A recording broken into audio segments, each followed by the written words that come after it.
9 আগষ্ট তাৰিখে পালন কৰা হয় ভাৰত ত্যাগ আন্দোলন দিৱস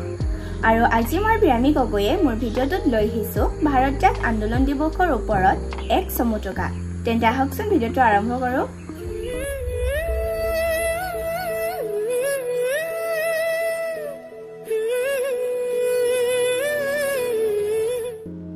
9 আগষ্ট ভাৰত ত্যাগ আন্দোলন দিৱস 1942 চনৰ 9 আগষ্টৰ দিনটোত মহাত্মা গান্ধীয়ে ভাৰত ত্যাগ আন্দোলন আৰম্ভ কৰিছিল ভাৰতৰ স্বাধীনতা আন্দোলনৰ ইতিহাসত এই দিনটো এটা অত্যন্ত স্মৰণীয় দিন কিয়নো ভাৰত ত্যাগ আন্দোলনৰ ব্যাপকতা আৰু তীব্ৰতাই ব্ৰিটিছৰ ভেটিত বাৰুকৈয়ে কঁপনি তুলিবলৈ সক্ষম হৈছিল ভাৰতত স্বাধীনতা আন্দোলনৰ সামগ্ৰিক সফলতাৰ ক্ষেত্ৰত ভাৰত ত্যাগ আন্দোলন আছিল এক বিশেষভাৱে উল্লেখনীয় পদক্ষেপ আজিও 9 আগষ্টৰ দিনটোত ভাৰতবাসীয়ে সেই ঐতিহাসিক আন্দোলনৰ কথা স্মৰণ কৰে